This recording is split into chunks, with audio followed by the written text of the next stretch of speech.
अल्लाह की याद Sometimes में the इन्हीं most दिलों का disturbing सुकून है। stories don't begin with scandals or leaks. They begin with silence. Not arguments, not headlines, just silence. Inside a house that was supposed to be full of life.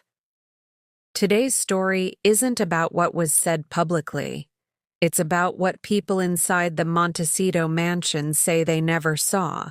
And it all begins with Meghan Markle's own mother, Doria Ragland. For years, Doria Ragland was described as Meghan's strongest ally. Loyal, supportive, always present. She lived with Meghan and Prince Harry, helped care for the children, and appeared publicly beside her daughter. But according to insiders, something changed. Sources claim Doria grew exhausted, not from responsibility, but from constant tension, emotional pressure, and endless drama.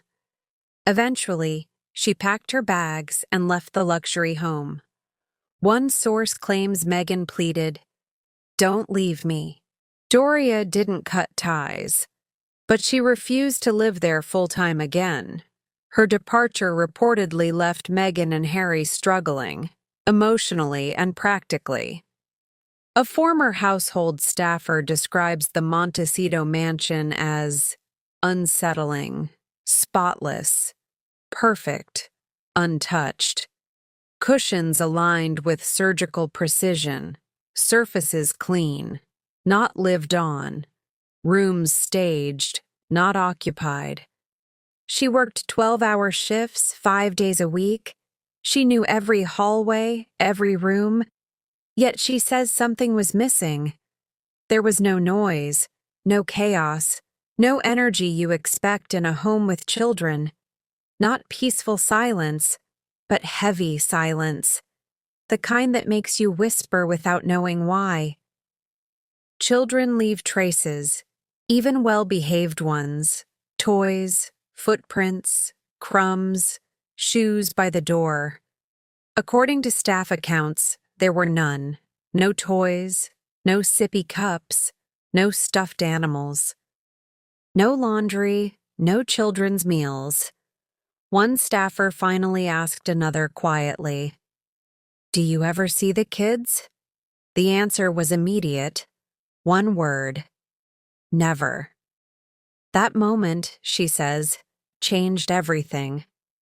Staff say Meghan's presence in the house felt unusual. She didn't move like someone who lived there. She arrived with purpose, often accompanied. Assistants, associates, sometimes full camera crews. When cameras were rolling, she was animated and warm. When they stopped, the energy vanished. Her movements appeared rehearsed, scenes paused for lighting, paths walked repeatedly for shots, according to one staffer. This house wasn't being lived in. It was being filmed in. One evening shattered the illusion. Raised voices broke the silence. Meghan's voice, tense, sharp, angry. Harry's, exhausted, pleading. The staffer recalls Harry sitting with his head in his hands, Marcus Anderson nearby, attempting to calm things down.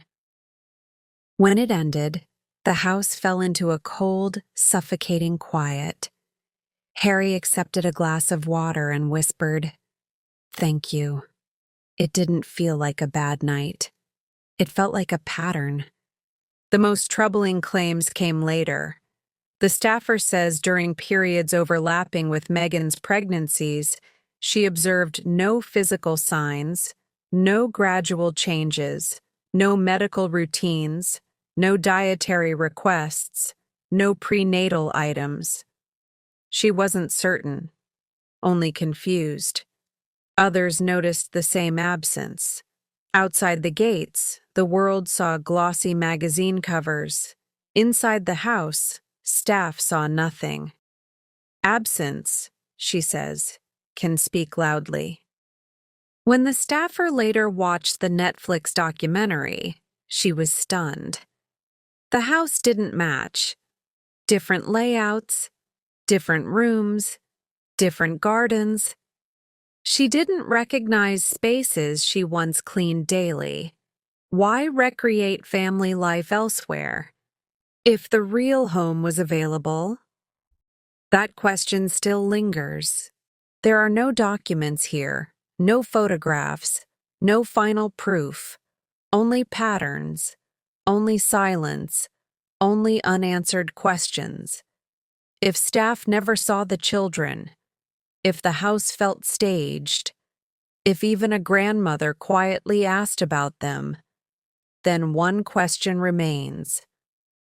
If you like this video and get more video like this, subscribe to Behind the Crown channel.